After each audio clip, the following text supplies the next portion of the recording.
Before we begin tonight's story, let me offer you just one question. What happens when a simple moment, a single misunderstanding, begins to unravel truths no one expected?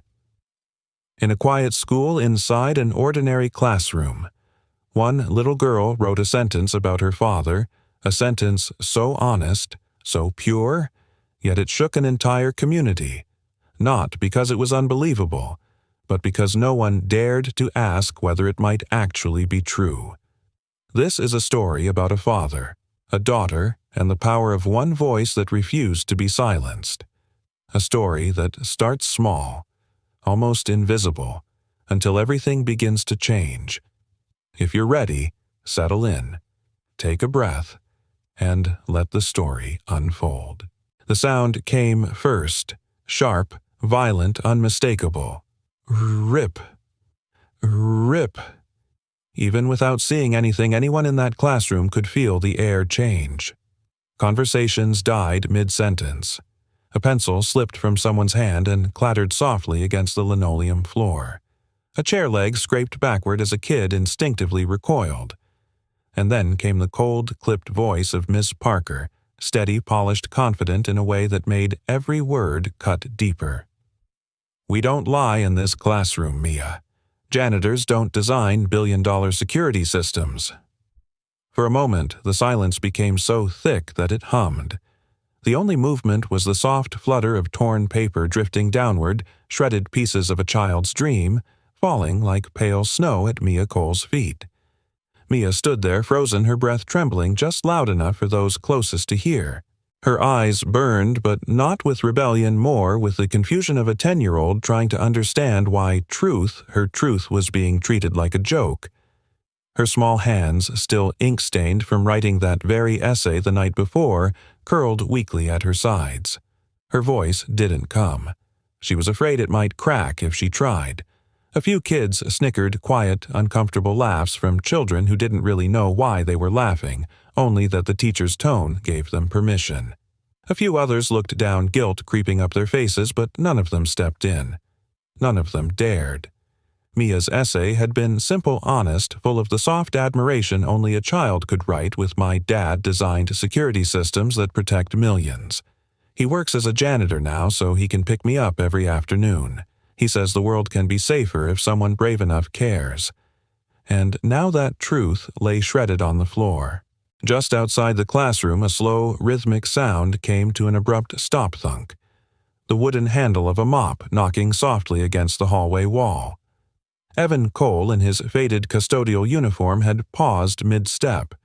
His heart tightened not because of the silence, but because he recognized the small, fragile tremor in his daughter's breathing. He hadn't meant to overhear. He had only been doing his shift, fixing the loose towel dispenser, replacing soap cartridges, sweeping the older wing of classrooms. But once the first sentence reached him, he went still, listening with the aching instinct of a father who knew exactly how hard the world could be on a child who dared to tell the truth. Miss Parker's voice floated through the open door, cool as stone. "Stories are meant to inspire, Mia. But this is exaggeration. Your father is a janitor, and that's nothing to be ashamed of, unless you make up things to hide it." A few kids murmured. One whispered louder than he realized. Why would she lie about something like that? Mia swallowed. Hard. "I didn't lie. Miss Parker," she whispered, barely audible. "My dad really did design." The teacher cut her off with the practiced smoothness of someone who believed they were doing the right thing. "That's enough. We tell the truth in this room, young lady. We tell the truth even when it's inconvenient." The irony stung Evan more than he expected. His breath shook once, then steadied as he leaned back into the wall, unseen. He could feel shame burning hot in his chest. Shame not for being a janitor, but because his past, his choices had somehow become ammunition aimed at his daughter. He heard a chair slide. Maybe Mia had taken a step back. Maybe she was shrinking into herself again like she sometimes did when the world demanded explanations she was too young to give. His jaw tightened. He pressed his fingertips to his forehead. It was happening again. The same old fear that the truth he'd tried so hard to bury was still reaching out to hurt the one person he'd sworn to protect. A part of him wanted to walk in right, then stand beside her, say everything she didn't know how to say. But another part, the part that had lived through layoffs, ethics fights, corporate war rooms, and a tragedy he still couldn't forgive himself for, knew stepping into that doorway would only feed Ms. Parker's bias, a janitor defending a fantasy, a girl being coached to embellish. No, he couldn't make it worse for her. He stepped back, letting the hallway's empty hum settle around him. But his heart, it refused to settle. It felt like a fist squeezing tighter and tighter with every breath he took. Inside the classroom, Ms. Parker collected the rest of the essays with a crisp shuffle of papers. Class dismissed. Everyone moved to your next period. Feet shuffled, backpacks zipped. The air filled with the chaotic dissonance of children moving on except for one small figure who remained still a moment too long. Mia knelt quietly, gathering the torn pieces of her essay with trembling hands. A classmate walked by and muttered, "Sorry, Mia," so softly that he probably hoped she wouldn't hear it. Evan's vision blurred for a second, not with tears, but with the weight of everything unsaid. He stayed hidden in the hallway, each breath resonating loudly in his ears. Then, brrrr. The class bell rang with a piercing metallic clang that cut right through him, and in that sharp, echoing moment something inside Evan finally cracked open. He didn't step into the doorway. He didn't call her name. He simply closed his eyes as his thoughts whispered through him, with the heaviness of an old wound reopened. Maybe I was wrong to think I could hide from my past. Maybe I was wrong to think that disappearing would keep her safe, because today, it didn't protect her at all. The hallway stretched out before him, empty, humming, unforgiving. And Evan Cole, once a man who designed systems meant to protect millions, now wondered if he had any idea how to protect the one person who mattered most. As the bell's echo faded, Evan's internal voice whispered clearer, heavier, almost like a confession. Maybe I was wrong to think I could outrun the past and still shield my daughter from it. The morning light didn't pour into the small apartment. It slipped in quietly, thin, gentle, almost hesitant, touching the edges of worn kitchen tiles and settling on the cluttered counter where yesterday's mail still sat unopened. The apartment was old, yes, but lived in, softened by years of shared routines and quiet resilience. Before the sun could fully claim the room, another sound filled the space, soft, steady, comforting. Whisk, whisk, whisk. Eggs beating inside a scratched metal bowl, followed by the faint hiss of a skillet warming on the stove. This was the sound Mia woke to every day, the sound of home. Evan cracked the eggs with the ease of a man who had made this breakfast hundreds of times, not out of habit, but out of devotion. The radio on the counter hummed faintly, its speaker slightly blown, giving the morning news a low, grainy buzz. Somewhere beneath all that, the kettle began its slow build toward a whistle. Behind him, Mia sat at the small wooden table, her backpack leaning against her legs, her hair still messy from sleep. In front of her lay the familiar blue notebook, the one she guarded like treasure.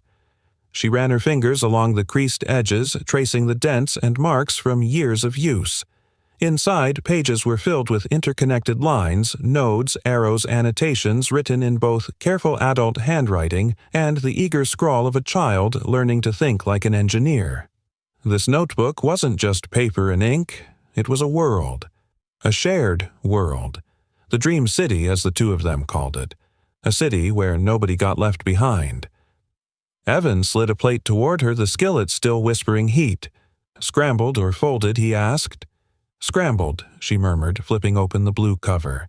He watched her for a moment, his hands resting lightly on the counter. She looked small, but full of light. Even after yesterday. Even after Miss Parker.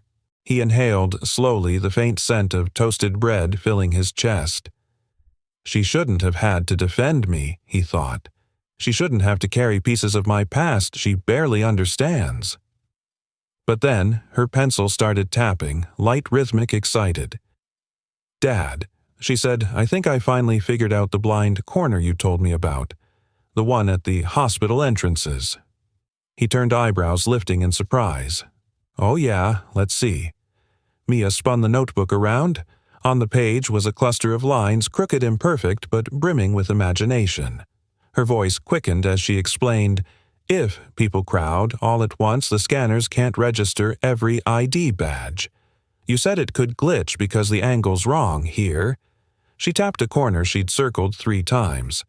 "So I made the checkpoint curve instead of staying straight." Evan's chest tightened, not with pain, but with something warm, almost aching. "Yeah," he whispered, "that's actually smart. Really smart." Her face lit up soft and bright like dawn taking its first breath. And for a moment, everything felt simple. But the past had a way of slipping back in even through the faint crackle of the old radio. A memory surfaced without warning, a boardroom made of glass. A dozen executives stiff in their chairs. Alexandra Hayes at the head of the table, her sharp voice cutting through the tension. "You're asking us to delay release by 6 months for a hypothetical risk." Evan answering too truthfully, for a risk that affects the weakest users first, the ones who can't afford a mistake.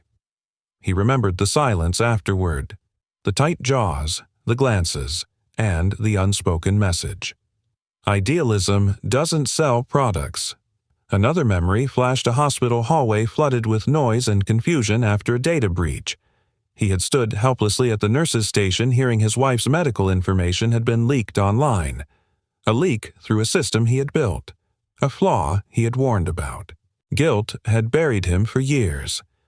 But now, watching Mia draw the curved line with such determination, he felt something unexpected, a quiet flicker of pride pushing against the old shadows. "Dad," she said, pulling him out of the memory. Can I write about this in my essay? About what you used to do?" He hesitated. His hand hovered over the kettle before finally turning off the heat. Her eyes lifted to him so open, so trusting it made his throat tighten. "You sure you want to?" he asked softly. "It's your assignment. You can write about anything. Your favorite book, your favorite day." "But I want to write about you," she said simply. "About how you protect people, and how you always say the weakest deserve safety first." Her voice carried no embarrassment, no hesitation, only admiration. Evan exhaled slowly. He wanted to say no, to protect her from exactly what had happened yesterday, but that meant teaching her to hide the truth, to be smaller than who she was, and he couldn't do that.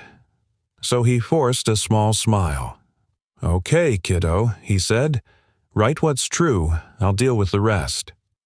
Mia grinned, zipped up her backpack, and carefully slipped the blue notebook inside like she was placing a crown into a velvet case. She ran to the door shoes, scuffing lightly on the floor. "Come on, Dad. We're going to be late." Evan grabbed his jacket, sliding the worn badge holder into his pocket out of habit. The faded Hayes Dynamics logo glinted faintly through the plastic. He paused, thumb brushing the corner of the badge. A symbol of a life he had left behind. A symbol Mia believed in more than he did. If they don't believe her, if they laugh again. His heart squeezed. But when Mia turned back to look at him with those bright, trusting eyes, he found himself standing straighter. "You ready?" he asked. "Ready," she nodded. She pulled the door open. A breeze slipped inside, carrying the faint smell of morning rain and old apartment hallways. As she stepped out, Evan murmured under his breath, too soft for her to hear. "What if they don't believe you this time, kiddo? And what if I can't protect you?" But he followed her anyway, the weight of his past resting quietly in his pocket. As Mia skipped down the stairs, clutching the blue notebook like a shield, Evan hesitated at the landing, squeezing the old Hayes badge until the plastic creaked. He had promised to handle the rest. But what if the truth was the one thing he could no longer outrun? The school morning began the way most did, buzzing hallways, lockers slamming shut, sneakers squeaking against polished floors, but for Mia, everything sounded sharper, louder, almost as if the world was leaning in waiting to see what she would do after yesterday. Inside room 12B, the chatter rose and fell like waves, chairs, scraping notebooks, flipping the soft thud of backpacks hitting the ground. Someone tested a mechanical pencil, clicking it over and over until another kid hissed at them to stop. The overhead speaker crackled to life with its usual morning announcement, Principal Sanchez's voice warm but slightly distorted. "Good morning, Eagles. Tech and Future Day is coming up next Friday. Stay tuned. This year's guest is someone very special from Hayes Dynamics." A ripple went through the class. Hayes Dynamics was a big name, even to 10-year-olds.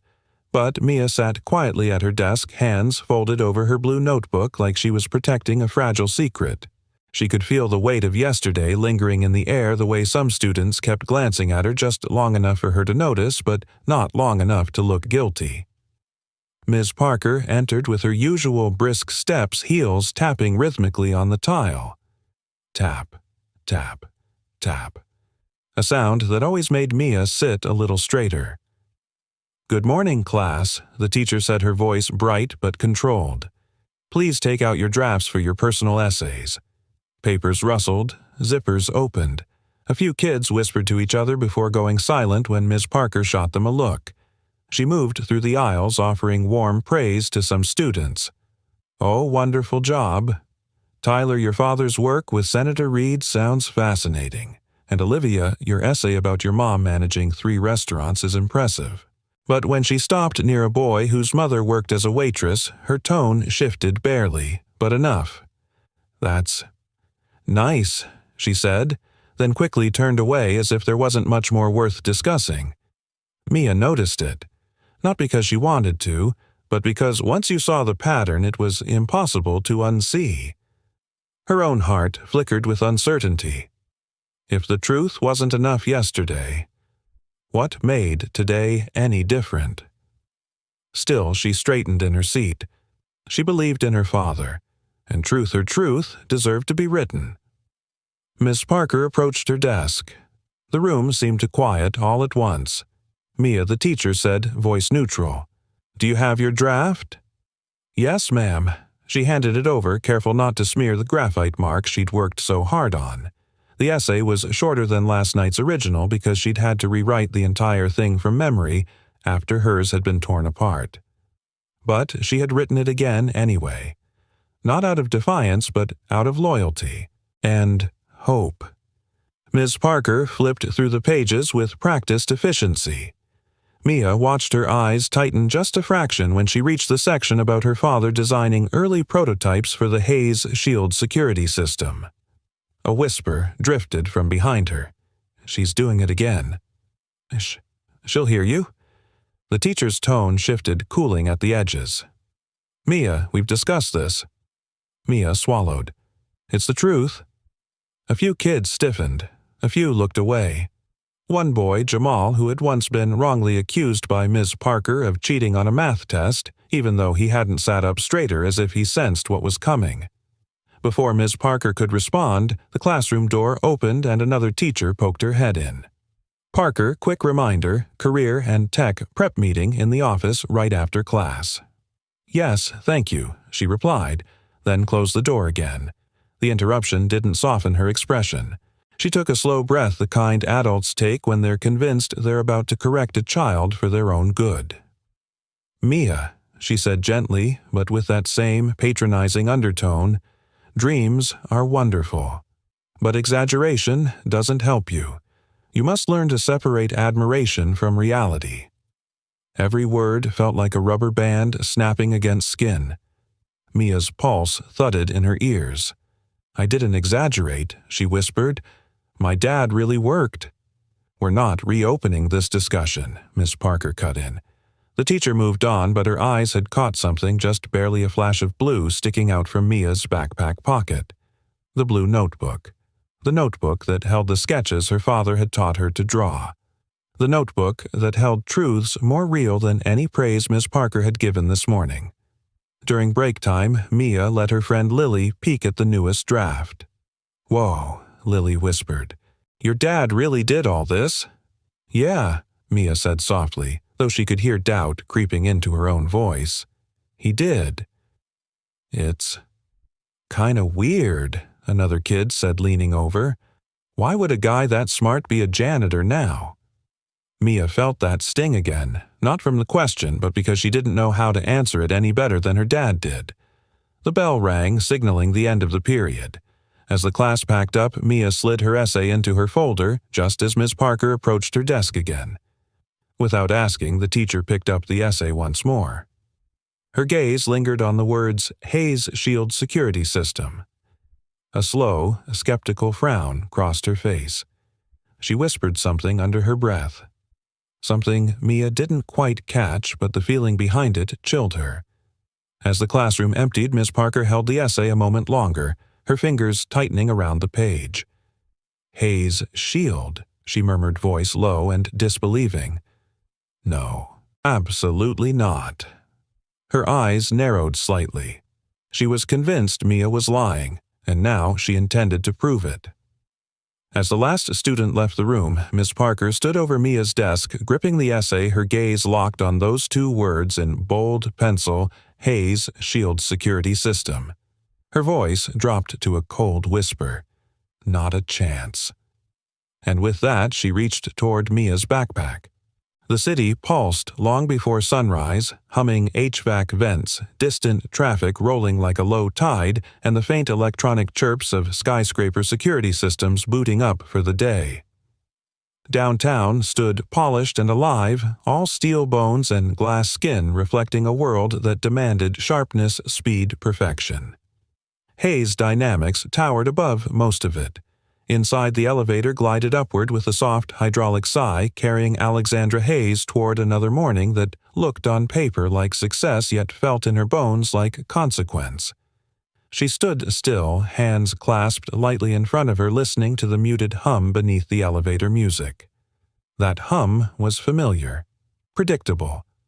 Machines, unlike people, didn't lie. She trusted that. When the elevator opened onto the executive floor, a wave of sound followed keyboards tapping, phones vibrating against glass tables, muffled conversations behind sleek conference doors.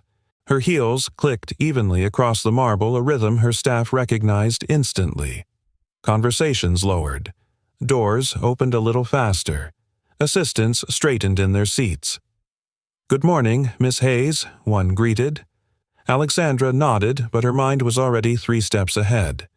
The previous night's security report still weighed on her anomalies. She didn't like inconsistencies her team couldn't yet explain. And she hated loose ends. Inside the boardroom, she scanned the room with the calm intensity that had built an empire. The lights overhead buzzed gently. Someone's pen tapped nervously until they realized she'd noticed. "Let's begin," she said, sliding into her chair. A presentation flickered to life. Graphs, charts, numbers, predictions, and trust issues. "We've completed preliminary integration tests with the new partner," her head of data security explained. "But they're encryption logs. They don't align with the projections." Alexandra's jaw tightened almost imperceptibly. "So they sent us doctored data." A few executives shifted uncomfortably. "Well, we can't confirm that," yet someone ventured. But Alexandra cut in, voice steady, deliberate. "When numbers don't add up, someone is lying. And I don't invest in liars." Her tone wasn't angry. It didn't need to be. It carried the weight of experience, painful, unforgettable experience. A ripple of tension ran through the room. Nobody challenged her. Nobody dared. As the meeting wrapped, her assistant, Mara, approached. "Your schedule today includes the charity outreach visit, the public school on the east side. You're giving a brief talk for their Tech and Future Day. It's part of the community initiative, your PR team." "I remember," Alexandra said softly. "What time?" 11:15. "We should leave around 10:30. Alexandra gave a crisp nod, though something flickered behind her eyes. Not annoyance, not dread, but a cool distance. She didn't dislike children or charity.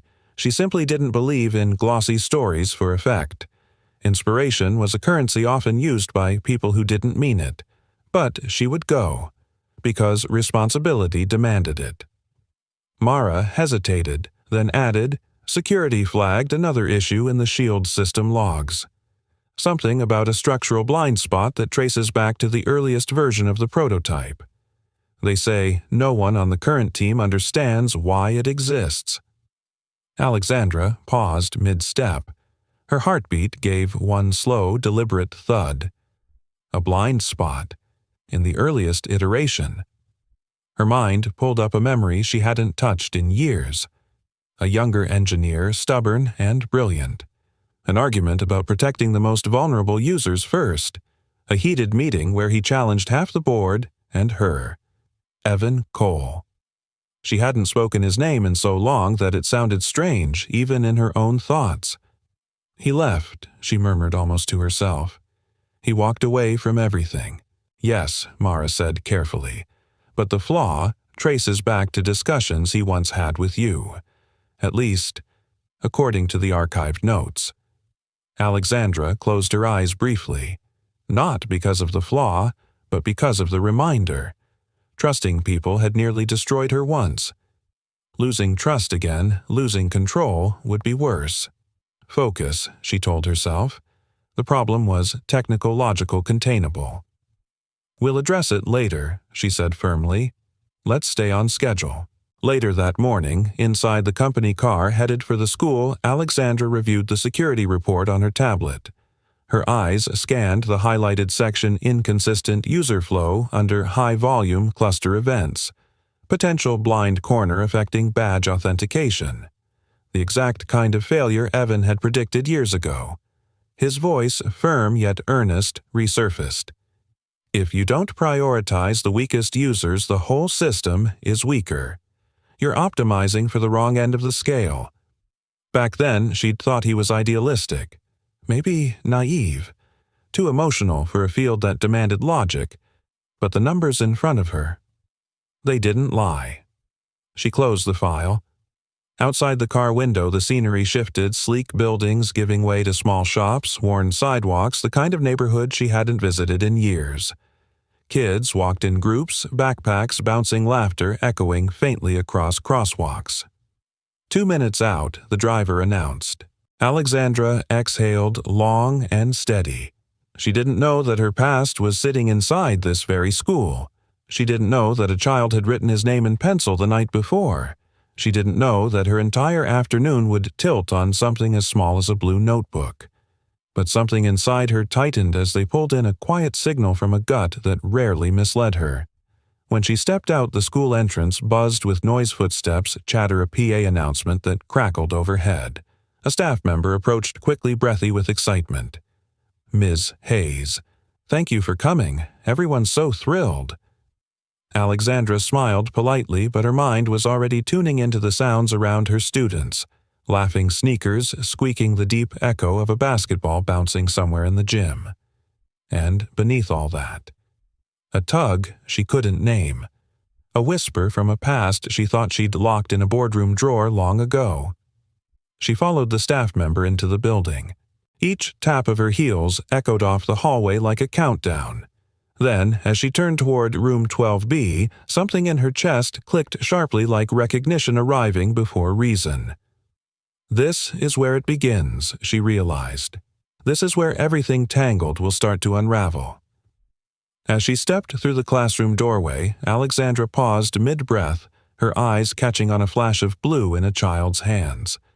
A notebook, old, worn, filled with diagrams she hadn't seen in a decade. And for the first time in years, Alexandra Hayes felt her pulse skip. The classroom buzzed with the cheerful, chaotic noise of career and tech day voices overlapping chairs, shifting a dozen eager hands waving each time a parent finished speaking. The air felt alive with curiosity and the faint scent of cafeteria muffins drifting in from the hallway. Parents from every corner of the community had come, a delivery driver explaining logistics, a server from a neighborhood restaurant talking about teamwork, an office manager sharing stories about spreadsheets and stubborn printers. Most of them were nervous. A few were proud. All of them were honest. and then the room shifted. It didn't happen loudly. It happened the way the air changes before a storm, the quiet intake of breath, the stillness spreading from desk to desk, the almost reverent hush that rippled across the room when the classroom door opened. Alexandra Hayes stepped inside. Her heels clicked softly on the floor, but the weight of her presence filled the space long before she spoke. Students leaned forward. A few whispered her name. Someone gasped. Even Miss Parker straightened her posture, smoothing her blouse with the quick, nervous gesture of someone eager to impress. "Class," Miss Parker announced with practiced sweetness, "we are honored to welcome Ms. Alexandra Hayes, CEO of Hayes Dynamics." Applause erupted, light, awkward, childlike, but full of wonder. Alexandra offered a polite smile, nodding once. The noise settled, but Mia didn't clap. She sat very still, hands resting protectively over the opening of her backpack where the corner of her blue notebook peeked out like a secret, waiting to be discovered. Ms. Parker seized the moment. "Ms. Hayes," she began, stepping closer. "I was just sharing with our guests how important it is for students to learn the difference between aspiration and truth." The emphasis on the last word was pointed too pointed. Several kids glanced nervously at Mia. She stared down at her desk. "Oh," Alexandra replied mildly. "And how do you teach that distinction?" "With examples," Miss Parker said smoothly. "Children often embellish, especially when they admire someone. But it's our duty to guide them back to reality." She spoke as if rehearsing for an audience of donors, as if what she was about to say would earn her praise. "For instance," she continued, "one of our students, sweet girl, lovely student, recently wrote something imaginative about her father. A janitor claiming he designed high-level security systems. A few parents shifted uncomfortably. A few students stared at the floor.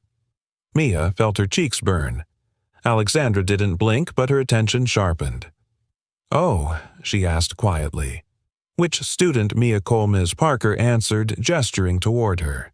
"She's clearly bright, but sometimes bright children blur the line between admiration and fact." The room felt suddenly tighter. Mia instinctively pulled her backpack closer to her chest, but Miss Parker was already moving. "Let me show you," she said lightly, as if she were doing something harmless. She tugged open the backpack without asking and pulled out the blue notebook. Mia gasped softly, fingers trembling. "Oh dear, Miss Parker," said, feigning surprise. "This is full of diagrams. Little drawings she made claiming they're her father's designs." Alexandra stepped closer, extending a hand. "May I see that?" The teacher placed the notebook in her palm with a satisfied smile, certain that the CEO would affirm her judgment that all of this was just childish fantasy. But the moment Alexandra opened it, the satisfaction on Miss Parker's face began to crack. Inside were pages worn with use pencil smudges, imperfect lines, connecting nodes, clusters of arrows, equations written in a child's handwriting but clearly guided by an adult who knew exactly what those numbers meant. The room fell silent as Alexandra flipped through the pages. And then she stopped. On page 14. The diagram. A system layout messy, incomplete, but unmistakably familiar. Her breath caught, not visibly, but enough that she felt it tighten in her throat. This was the earliest architecture sketch of the Hayes Shield prototype, a sketch only a handful of people had ever seen, a sketch discussed only once behind closed doors in a heated meeting. The words scribbled beside it made her hand tremble just barely. "Dad says good security protects the weakest first." A sentence she had not heard in over a decade. A sentence only one man had ever said to her. Mia Alexandra said softly, fingers tightening on the page. "Who taught you to draw this?" Mia lifted her chin, trying not to shake. "My dad," she whispered. "He said he worked at your company a long time ago.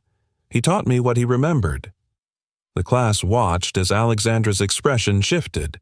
Not disbelief, not anger, but something far more complicated. Recognition, confusion, and something like Memory. You. Wrote that he said this? Alexandra asked, pointing at the note. Mia nodded. He said it all the time. That you have to protect the people who don't have power. That's what security is for. A silence stretched in the air, long, heavy electric. Alexandra closed the notebook gently as though it were fragile. Behind her composed exterior, her mind raced. Impossible. It can't be him. After all these years, why would he be here? Why would he disappear like that? Miss Parker stepped in, mistaking Alexandra's stunned quiet for agreement. As you can see, she said with an air of triumph, children often create stories. To Alexandra raised a hand sharply. The room froze. Her voice was low-controlled but edged with unmistakable authority.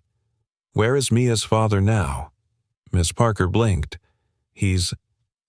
Well, he works here, as a janitor. I assume he's somewhere on the premises.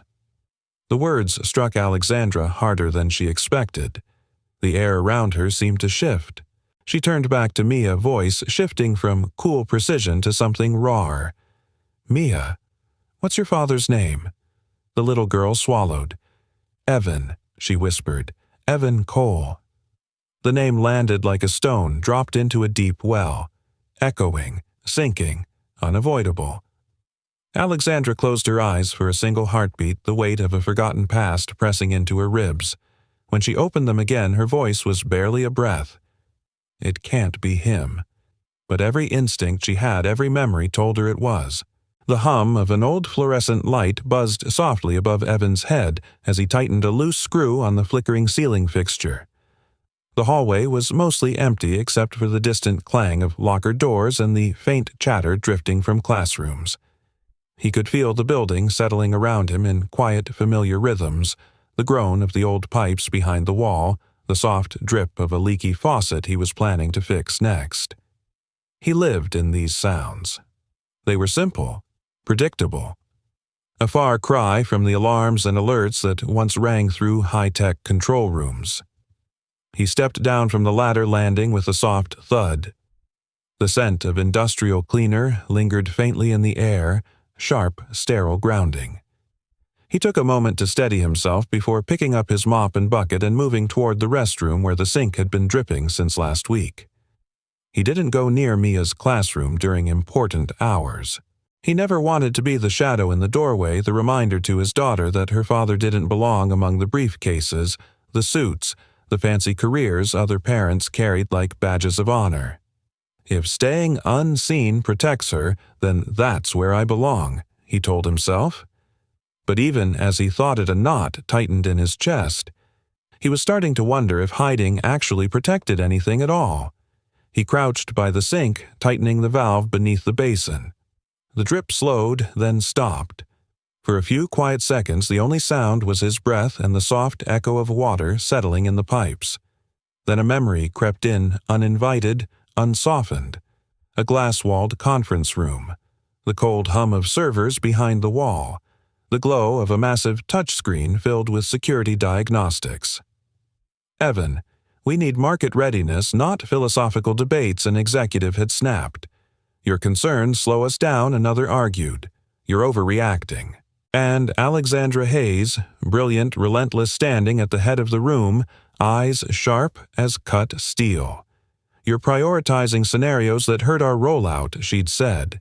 You're assuming the worst because you're afraid something will go wrong. He had looked at her then, direct, tense, stubborn. I'm assuming the worst because I've seen the worst, he whispered back. People who can't afford to be forgotten are exactly the ones our work should protect first. No one sided with him. They had moved ahead without fixing the flaw he kept warning them about. And, months later, that flaw had contributed to the breach that revealed patient data, including his wife's, the breach that turned a hospital room into chaos, confusion, and fear. He had never forgiven himself. So he walked away, from the industry, from the title, from the life that had once seemed so certain. Choosing anonymity felt like penance. He didn't notice he'd gone still in the hallway, hands gripping the edge of the sink until a voice echoed from the intercom. "Mr. Cole, please report to the principal's office." His chest tightened. The principal's office, during school hours. That only meant one thing. Mia. He wiped his hands on a rag, trying to keep his heartbeat steady as he walked down the hallway. The closer he got to the office, the louder the ticking of the wall clock became, like a countdown he couldn't slow. He reached the door and paused. Voices drifted from inside, two women, one measured and composed, the other brittle and defensive. He recognized one instantly, Alexandra Hayes. He froze. The old instinct run before the past catches up flared inside him like a warning. But then he heard another voice. "Ms. Parker." And something in her tone put a cold knot in his stomach. He pushed the door open. Inside, Principal Sanchez sat behind her desk, face tight with concern. "Ms." Parker stood stiffly beside her, arms crossed defensively. And near the window, poised and still as a blade, stood Alexandra Hayes, backlit by daylight, the blue notebook clutched in her hand. It was the first time she had seen him in years, yet nothing in her expression suggested surprise. She simply looked at him as if the universe had just confirmed a suspicion she didn't want to have. "Mr. Cole," the principal began carefully, "please come in." Evan stepped inside. His pulse pounded in his ears. The door clicked shut behind him with a soft finality. Alexandra turned fully toward him. There was no anger in her face, but there was something else, something sharper. Recognition mixed with unfinished conversations and unhealed wounds. "It's really you," she said quietly. Evan swallowed, unable to look away. "Alexandra," he said, voice steady but low. "You're here." Ms. Parker jumped in, her tone defensive. "I believe this is all one big misunderstanding. Mia wrote something untrue, and I simply untrue." Alexandra cut in, holding up the blue notebook. "Because this drawing comes directly from an early prototype I saw only once, in a private meeting, a meeting that included exactly one other person in this room." She looked at Evan. His eyes dropped to the notebook in her hand, Mia's handwriting mixed with his old sketches. Echoes of a life he'd tried to bury. Principal Sanchez cleared her throat gently. "Mr. Cole, perhaps you can help us understand." He felt his breath catch. His past, his daughter, his choices, everything colliding in one suffocating moment. Before he could speak, he heard it, the soft shuffle of sneakers outside the office door. A small shadow lingered beneath the frosted glass window. Mia. She had followed him, and she had heard Alexandra say his name, his real name, his old name, one he never used in front of her. Who was Dad? Really? The question wasn't spoken aloud, but he felt it, like a weight pressed into his ribs. Alexandra exhaled slowly. "Evan, we need to talk." Her words hung in the air like a drawn breath, tentative, unavoidable, on the edge of something neither of them had prepared for. Outside the door, Mia's soft gasp broke the silence. She had heard everything. Evan turned sharply, eyes wide, just as her shadow slipped away from the glass. He whispered more to himself than anyone. She wasn't supposed to find out like this. The office felt too small for the four people inside it, as if the walls had quietly inched closer when the truth entered the room. A slow, rhythmic ticking came from the clock above the door, each second landing with the weight of something that couldn't be undone. Evan stood just inside, hands still damp from fixing a sink minutes earlier. Alexandra stood across the room, the blue notebook held against her side like a fragile artifact. She was perfectly composed on the outside, but the tension in her jaw, the steady control of her breath betrayed something far more turbulent. Principal Sanchez folded her hands on the desk, sensing the storm brewing between them. "Let's take this one step at a time," she said gently. But Miss Parker spoke first. With all due respect, she began, voice stiff. "I only acted in the best interest of the class." We cannot encourage what Evan asked quietly. There was no anger in his voice, only a tired kind of pain. Falsehoods, Miss, Parker replied. Mia was making exaggerated claims and by tearing up her work, Evan's tone sharpened, but he didn't raise his voice. She wrote the truth. Miss Parker exhaled sharply, crossing her arms. She idolizes you. Children confuse admiration with fact all the time. Before Evan could respond, Alexandra stepped forward, placing the notebook on the desk. Her voice sliced through the air, calm but edged with steel. What Mia wrote wasn't a fantasy. Miss Parker blinked. I beg your pardon. Alexandra opened the notebook to the page she had bookmarked the sketch, the blind spot, the handwritten note. This diagram, she said, tapping the page, is an early version of a system only one of my former engineers designed. A version that never left an internal meeting. A version that wasn't documented anywhere official. The room went silent. Evan felt the air tighten the past, closing in like a tide. Alexandra looked directly at Miss Parker. So before you label a child dishonest, perhaps consider the limits of what you know. The teacher's face reddened her defenses, faltering. I didn't realize. No, Alexandra said evenly. You didn't ask. Principal Sanchez cleared her throat, her voice soft but firm. This conversation is no longer about an essay. It's about how we treat our students. Evan shifted uncomfortably under everyone's attention. Look, he said quietly, I didn't want any of this becoming a spectacle. Mia wrote what she believed, what she knows is true. I left Hayes Dynamics a long time ago.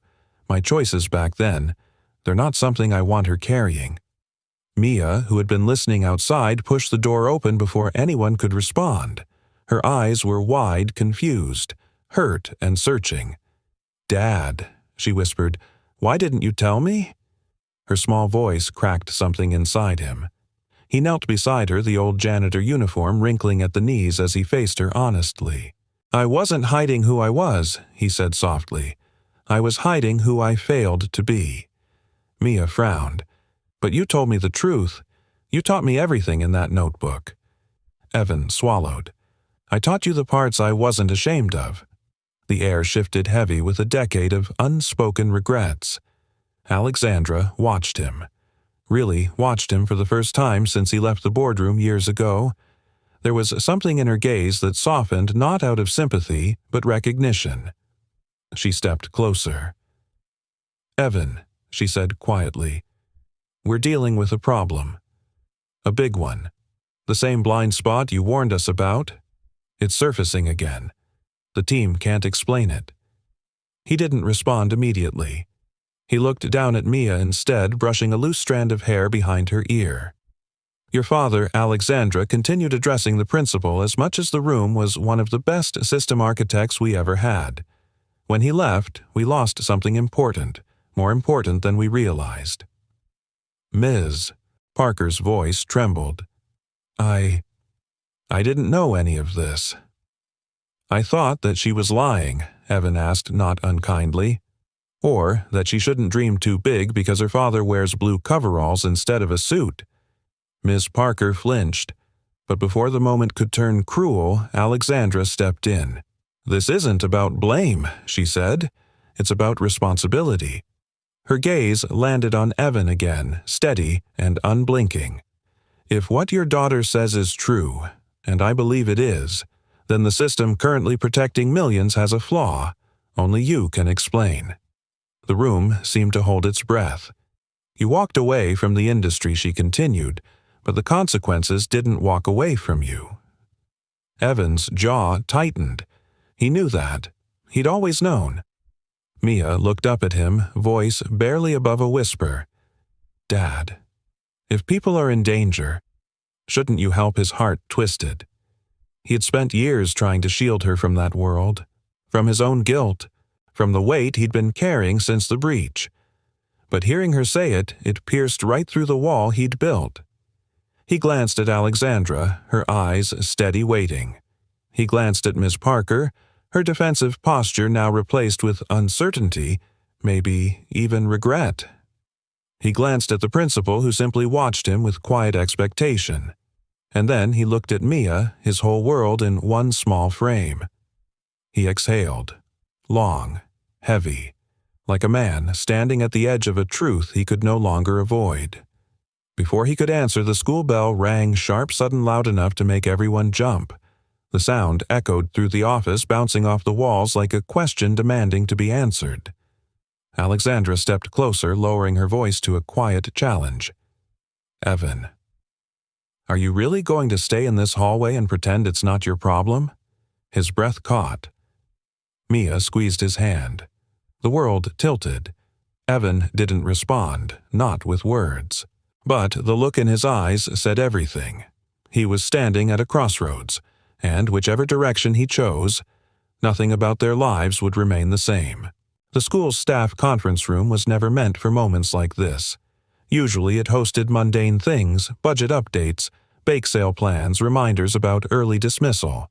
Today, however, the air inside felt heavier, almost reluctant, as if the walls themselves understood that something long overdue was finally happening. A soft buzz from the fluorescent lights hummed above the table. Papers rustled. A coffee machine gurgled in the corner. All ordinary sounds, yet layered now with tension strong enough to shift the room's gravity. Miss Parker sat stiffly at one end of the table, hands clasped so tightly her knuckles whitened. Her shoulders were straight, but her chin trembled with an effort to appear composed. Principal Sanchez sat beside her, quiet but alert, trying to maintain neutrality. Across from them, Alexandra Hayes and Evan Cole took their seats. It was the first time Alexandra had sat in a school meeting like this. No glass walls, no tailor-made boardroom chairs, no assistants taking notes. Just the sharp tick-tick-tick of the cheaper wall clock and the unfiltered honesty pressing toward the surface. Alexandra folded her hands, posture straight but calm. "Let's talk about what happened," she said softly. Ms. Parker bristled. "I was doing my job. Children lie, they embellish. I was teaching her a valuable lesson." Evan exhaled slowly. He didn't raise his voice. What lesson was that? That her truth is disposable, that her experiences only matter if they match your expectations. Ms. Parker flinched. "That's not fair." "No," Alexandra said, leaning slightly forward. "What's not fair is the position you put that child in." Her voice was quiet, clear, precise. She wasn't attacking, she was exposing. Miss Parker turned defensive again. "I've been teaching for over 20 years. I know when kids exaggerate. It's my job to prepare them for the real world." "By humiliating them?" Alexandra asked. The teacher looked wounded but proud. "I've always held my students to high standards." Alexandra's expression softened, not forgiving, not approving, but seeing. "I understand standards," she said. "I built a company on them.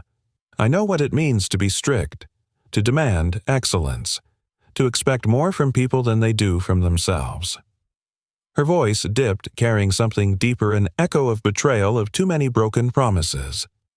But there's a difference between challenging someone and robbing them of their voice. Miss Parker swallowed hard but didn't look away. Principal Sanchez gently stepped in. "We're here to learn from this, to understand what biases may be affecting how we respond to our students." The word bias made Miss Parker stiffen. "I'm not biased. I treat all my students the same." Evan spoke before anyone else could challenge that. "No, you don't." She looked at him sharply. "You praised the lawyer's son for mentioning a senator."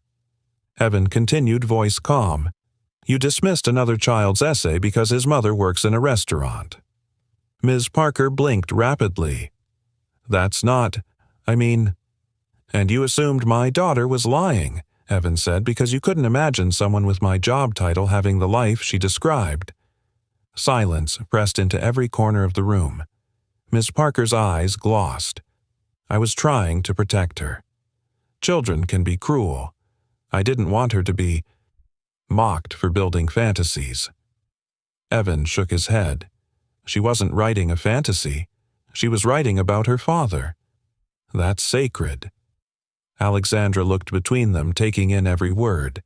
Ms. Parker's voice broke without warning. I didn't realize I was hurting her. I thought I was teaching her to be honest with herself. No, Alexandra said gently. You were teaching her to distrust herself. Tears slipped silently down the teacher's cheeks. She wiped them, quickly embarrassed. Principal Sanchez leaned forward. This is an opportunity not for punishment, but for growth. We need to acknowledge what happened and we need to address it. She slid a printed document toward Ms. Parker. We're implementing a new program training on implicit bias, active listening, and trauma-sensitive teaching. We'd like you to participate and help lead some of the initiatives. Ms. Parker looked stunned. You're not firing me. No, the principal said. You're a good teacher, but even good teachers carry biases. We all do. What matters is whether we're willing to confront them. The room fell quiet again. Then Alexandra spoke, her voice unexpectedly soft. My company is willing to fund a school-wide initiative, Believe First Question with Kindness. She glanced at Evan. If we want to raise a generation of children who feel safe telling the truth, we have to start with how we listen. Mins. Parker's tears returned this time paired with genuine remorse. I didn't see it. I didn't see what I was doing to her. Evan took a quiet breath. You weren't trying to be cruel, he said, his voice filled with tired compassion. But intention doesn't erase impact. Ms. Parker nodded slowly, shame settling into her voice. I want to apologize to Mia. Properly, publicly.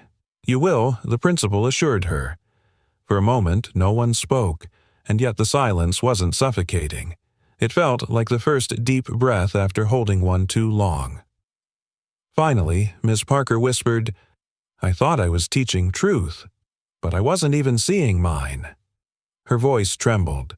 I didn't know why that line in her essay bothered me so much. But now I do.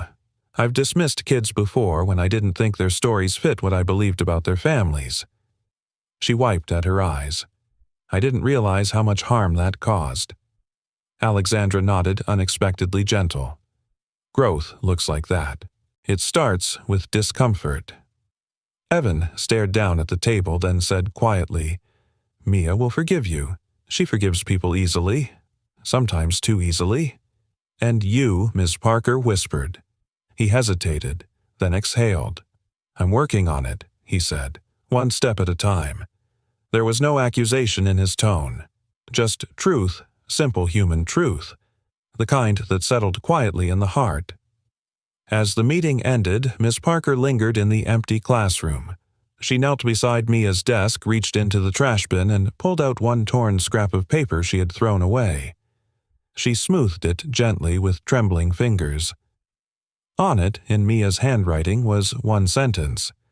Dad says we protect the weakest first. Miss Parker pressed a hand to her mouth as her tears fell freely. The auditorium thrummed with an energy the school hadn't felt in years. Folding chairs clinked as volunteers arranged the last few rows. Microphones crackled softly as the sound crew tested them, tap tap, adjusting the volume until the room filled with a warm, steady hum. The air carried that unmistakable scent of school assemblies, paper programs, floor polish, and the faint sweetness of cafeteria cookies meant for the reception afterward. Except today wasn't about cookies. Today was about truth. Parents filtered in, talking with low curiosity. Students whispered excitedly, tugging at sleeves and pointing at the stage where a podium had been set up beside the school's banner. A few reporters from the local paper sat near the front adjusting their cameras. They'd been alerted to the assembly's unexpected significance. No one knew exactly what was coming, but they felt it. Backstage, Mia held Evan's hand so tightly he could feel each tiny tremor. She wore her best dress, not fancy, but special soft fabric, pale blue, matching the shade of her notebook. She kept glancing out at the audience, then back up at her father as if checking he was still there. You okay? Evan asked softly. She nodded, but her breath wavered. "I'm scared," she whispered. "So am I." She blinked up at him in surprise, but he added gently, "Being scared means we're doing something that matters." Her fingers tightened around his. On stage, Principal Sanchez stepped up to the microphone. "Good afternoon, everyone. Thank you for joining us on short notice." Her voice was calm, steady, carrying both professionalism and an unspoken apology for the school's recent failings. "We're here today because something important happened, something that challenged us as educators, as parents, as a community." The room grew still. It would have been easy, she continued, to minimize it, to brush it aside. But we choose transparency, and we choose growth. She stepped back. Then Alexandra Hayes walked onto the stage. The room drew a collective breath. Even without a spotlight, her presence commanded attention. She didn't look like a billionaire today, not polished, not distant, just a woman confronting a part of her past in a place she never expected to find it. "Thank you for having me," she began, her voice resonating through the auditorium. "I'm here because of a story written by a child who refused to let the truth be erased." She paused, eyes briefly sweeping the crowd before settling on a small figure backstage. "Mia," she said softly, "your courage brought us all here." Mia's hand flew instinctively to her chest. Evan squeezed her shoulder gently. Alexandra continued, "When I was growing up, my family didn't have much, and there were people who didn't believe in me. People who couldn't imagine someone like me building a company, designing technology, or being trusted with anything important." She took a breath. "I know how it feels when someone dismisses your truth." A hush rippled across the audience, teachers, shifting parents nodding quietly, children listening with uncommon stillness. "But I'm also here to talk about someone else. Someone who changed the way I think about security, about responsibility, and about protecting people." She turned toward Evan, who stepped onto the stage with Mia beside him. "This, Alexandra said, is the man whose work has protected millions of users, work the world never saw because he chose to walk away when he believed the cost of staying was too great." Murmurs echoed across the room.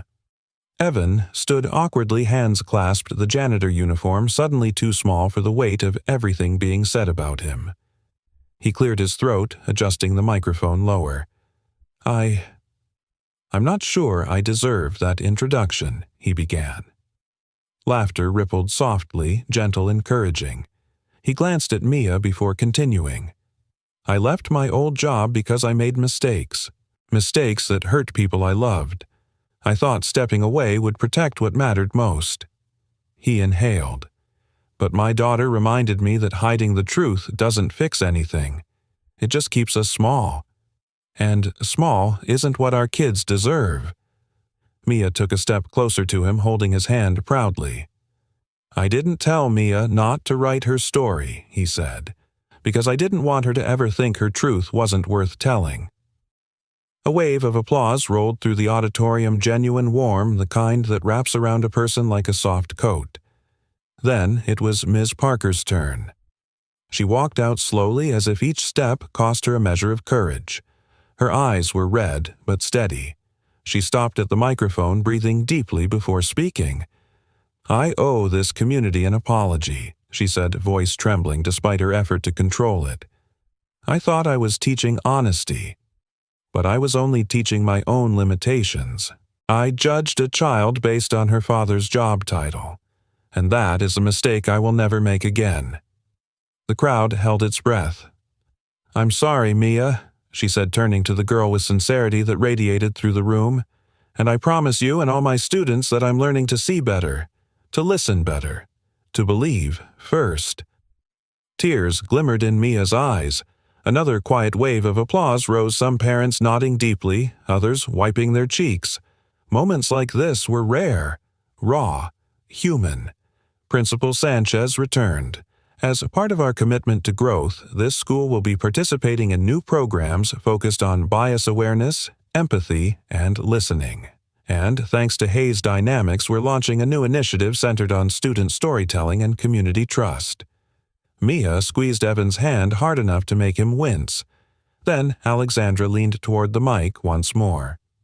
"Before we close, I want to say one last thing," she said, her eyes drifting toward Evan. "No system is perfect. No person is perfect, but integrity means doing the hard thing even when it costs you." Evan Cole walked away from everything because he refused to compromise the safety of the weakest users. And today, he reminded us that truth, especially a child's truth, must never be dismissed. The crowd erupted into a full standing ovation. Mia started crying first, then Evan, then, quietly, Miss Parker. And from backstage a cluster of kids whispered, "That's Mia's dad. He's amazing." She was telling the truth. Evan knelt down to Mia's height. "You okay, kiddo?" he whispered. She nodded through tears. "You're not just my dad," she said softly. "You're you." Something inside him finally loosened. The guilt, the shame, the weight of 10 years of silence.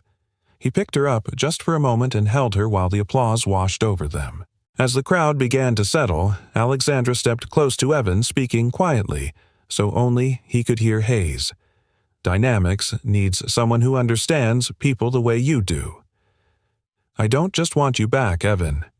She hesitated, breath-catching. "I want you to help me rebuild our system properly this time." Evan stared at her, the auditorium lights casting long shadows around them. And, for the first time in years, he didn't know what to say. Spring came slowly to the east side of the city, soft breezes whisking past chain-link fences, the faint scent of cut grass rising from the schoolyard, and the gentle chorus of children laughing during recess. The school felt different now, lighter somehow, as if the walls themselves held a new kind of warmth. Inside her classroom, Miss Parker pinned a large poster above the whiteboard, smoothing the corners with the care of someone rebuilding something fragile. The poster read, "Believe first. Question with kindness."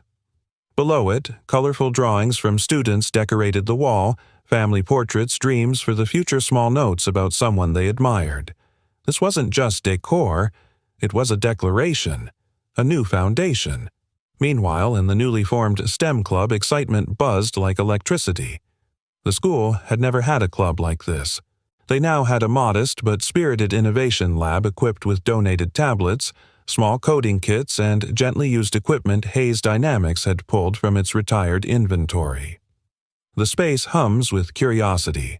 Tiny motors whirring keyboards, clacking the delighted squeals of children discovering that they could make a robot move 3 inches to the left.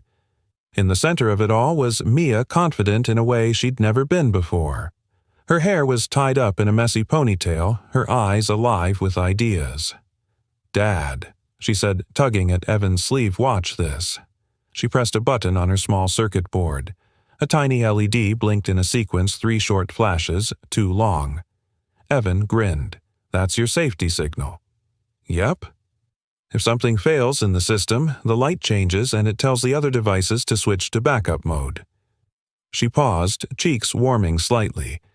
"It's kind of like what you used to do." He tousled her hair gently. "You're doing better," he whispered. "Much better." Behind them, a group of parents peeked in, smiling as their children explained circuits and sensors with newfound pride. And, somewhere among the excited chatter, Evan felt something loosen inside him. A weight, once unbearably heavy, was now beginning to melt. A week later, Evan found himself in a very different environment. The 27th floor of Hayes Dynamics. A conference room with glass walls and a view stretching all the way to the waterfront. The gentle hum of air conditioning mixed with the soft tapping of keyboards outside. The space felt both familiar and foreign, a place he once belonged, a place he never thought he'd return to.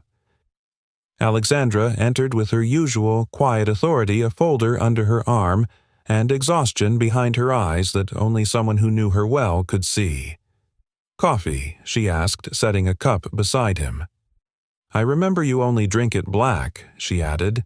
He smiled softly. "You remember too much." "I forget nothing," she replied, sitting across from him. "That's the curse of my job." A brief silence settled, a silence filled not with tension but something delicate, cautious, and human. She slid a tablet toward him. There she said, "That's the blind spot. It's deeper than we thought. The system reroutes around it under normal loads so it never surfaces. But if someone targeted it, they could bypass the entire authentication gateway," Evan finished quietly. Alexandra nodded. "And our team still doesn't understand why the flaw exists." He studied the diagram memories flooding him late nights, sketching prototypes, arguing over ethics, drafting code meant to protect people, not profit.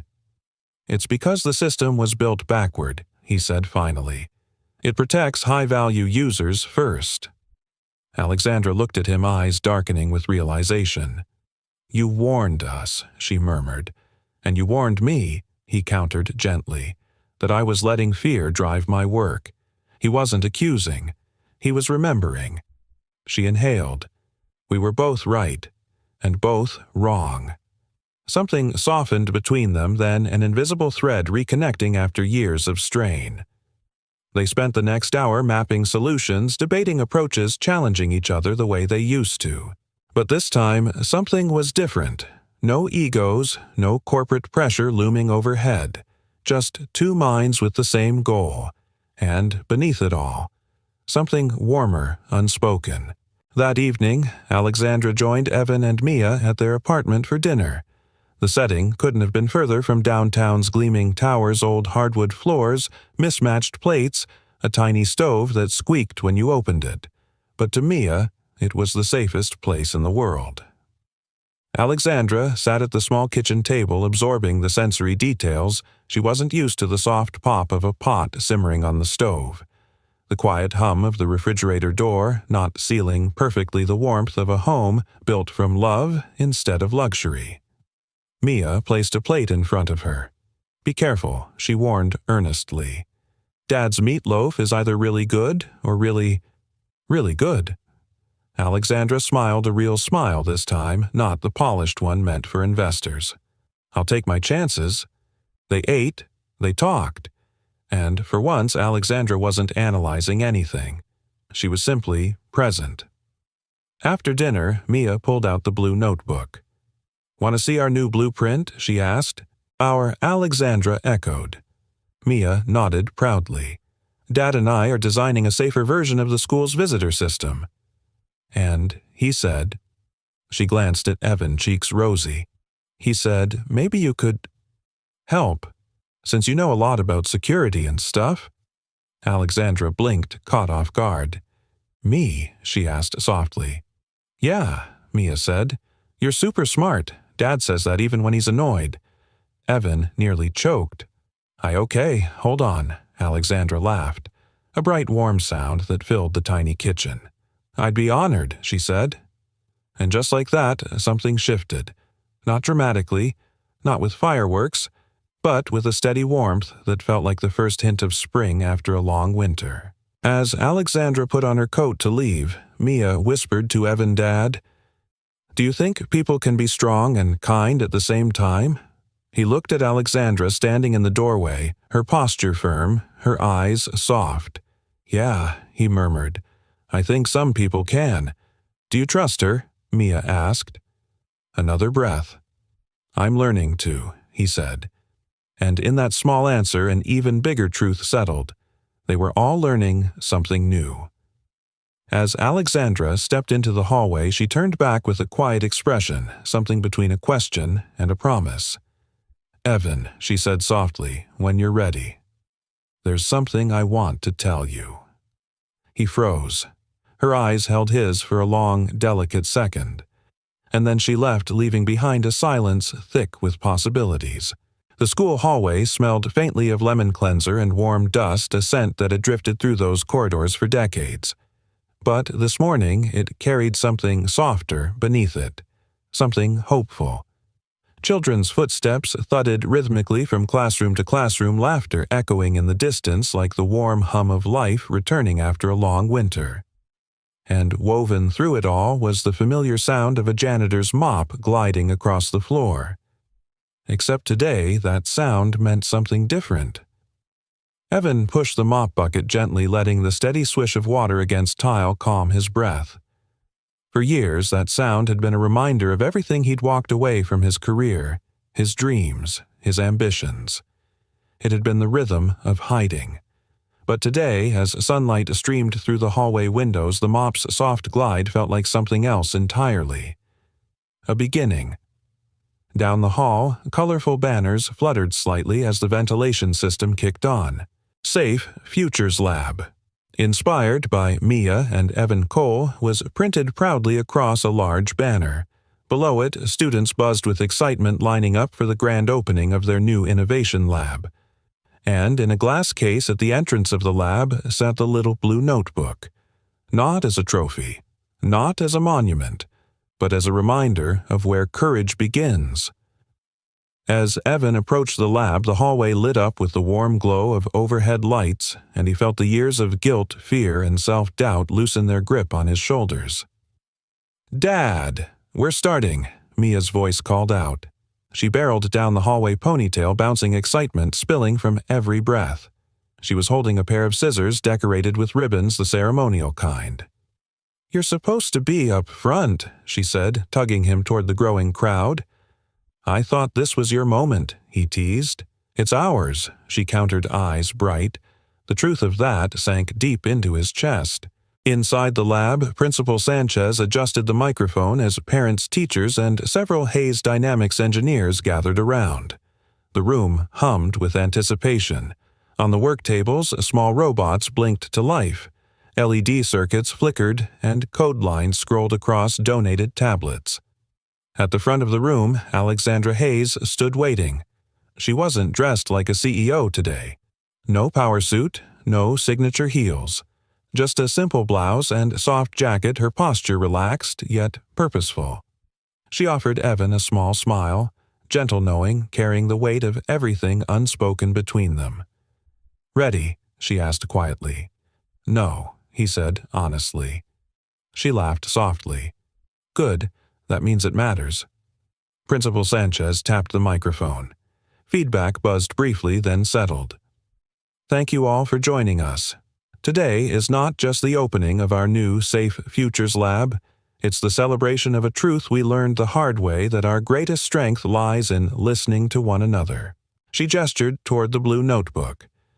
"This lab exists because one child told the truth and refused to let anyone erase it."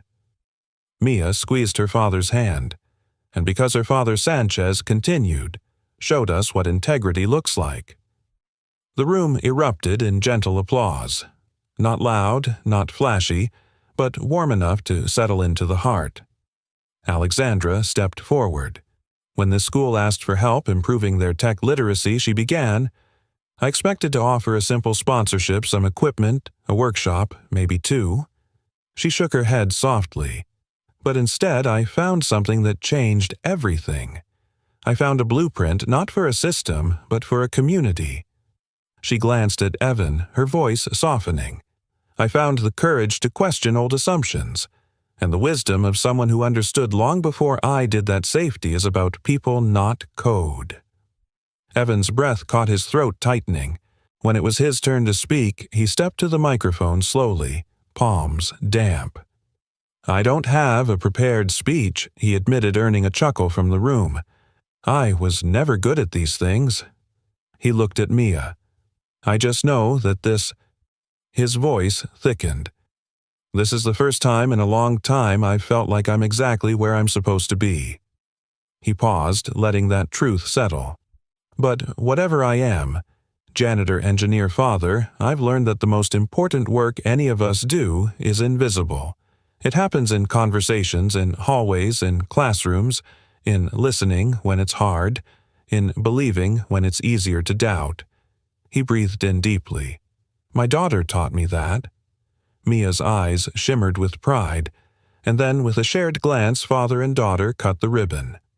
The room burst into gentle cheers as children streamed inside, exploring the new lab. Teachers hovered nearby, not to restrict curiosity, but to support it. Evan watched Mia dive into a group of students, explaining her blinking signal project with the confidence of someone who knew her voice mattered. As the crowd thinned, Alexandra moved beside Evan in the quieter hallway. The sunlight through the windows bathed the polished floors in golden warmth. Children's laughter drifted from the lab, bright musical, the sound of a future full of possibility. "This place is different now," she said quietly. "Yeah," Evan agreed. "It feels honest." She turned toward him, expression shifting, something vulnerable, something she rarely let anyone see. "I told you there was something I wanted to share when you were ready." He nodded, heart tightening with anticipation. "For years," she began slowly, "I've built walls to keep myself safe. I treated trust like a liability. I hired people because I could control them. I questioned anyone who challenged me, especially you." He listened quietly, the hallway echoing gently with each word. "But watching Mia stand up for your truth, watching you face what happened without bitterness." Her voice wavered softly. "It made me realize I've been protecting the wrong things." Silence stretched between them, soft, fragile, full. "Alexandra," he whispered. She took a careful step closer. "I'm working on myself," she said. "Therapy, slowing down, trying to see people the way you always did." He felt something warm unfold inside him. "And if you ever feel ready," she added, "I'd like to build something new.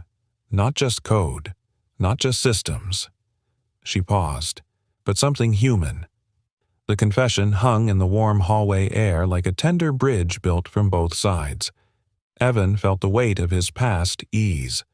Not erased, never erased, but integrated into a life that finally allowed room for hope. He didn't give her an answer right away. Instead, he looked toward the lab where Mia's laughter echoed full and bright like the sound of a future he never thought he'd be allowed to dream. "We fix what other people throw away," he murmured. Alexandra smiled, soft, radiant.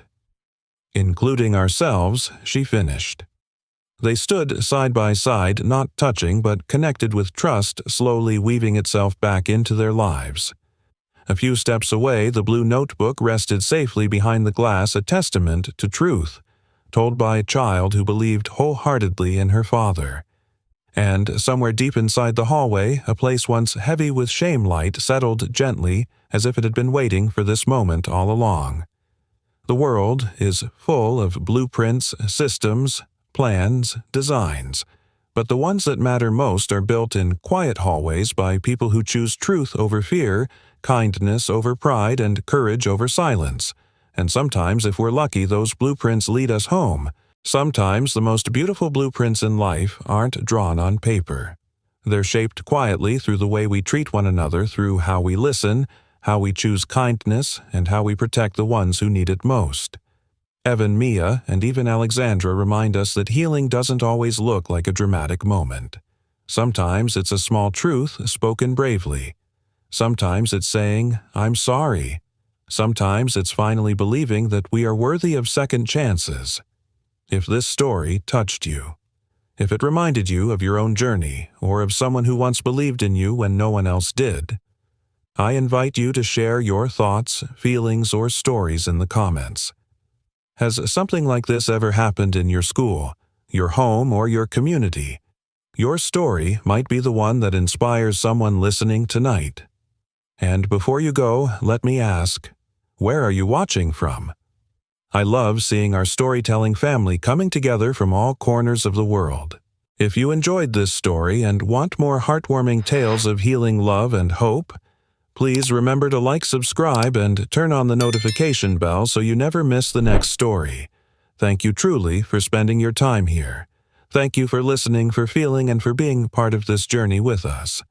Until the next story. Take care of your heart, believe in second chances, and never underestimate the quiet power of kindness.